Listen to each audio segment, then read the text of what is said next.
le créole. Donc Des lutins et des dragons. Aujourd'hui à Marcillac-la-Croze, en Corrèze, la commune a accueilli un festival consacré aux univers fantastiques baptisé Aicontis, autrement dit raconte en occitan. L'événement se tient tous les 2 ans et il attire des milliers de passionnés. Julie Radnac avec Alexandra Fergan. Approchez, approchez dans le festival Aicontis. Derrière la grotte magique, un monde enchanté. Celui des elfes, des faunes et des fées de la forêt comme Jocelyne. Passionnée de festival fantasy, cette informaticienne de 53 ans est venue de Lille rien que pour le plaisir de se costumer. Ça me donne vraiment envie encore plus de répandre la joie ou la féerie, l'imaginaire et de permettre aux gens aussi de s'évader et de rêver aussi comme ça. S'évader au pays des fées le temps d'une journée, même rêve éveillé pour Mireille, sa fille et ses petites filles, toutes déguisées. Je trouve que c'est très bien de se retrouver comme ça et qu'on trouve des enfants, des adultes qui jouent le jeu. On trouve ça formidable.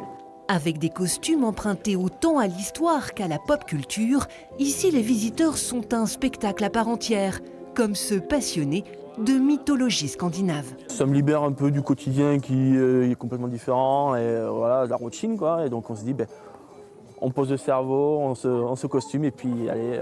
Et pour les trolls, venus en civil, reste le maquillage, gros succès des dragons et bien sûr des licornes. Il y a un côté très libérateur, je pense, surtout sur des événements là, comme aujourd'hui, où en fait les gens peuvent être qui ils veulent et c'est trop bien. Pour fertiliser les imaginaires, des troubadours et des contes bien sûr. Il y avait une fois L'ADN du festival.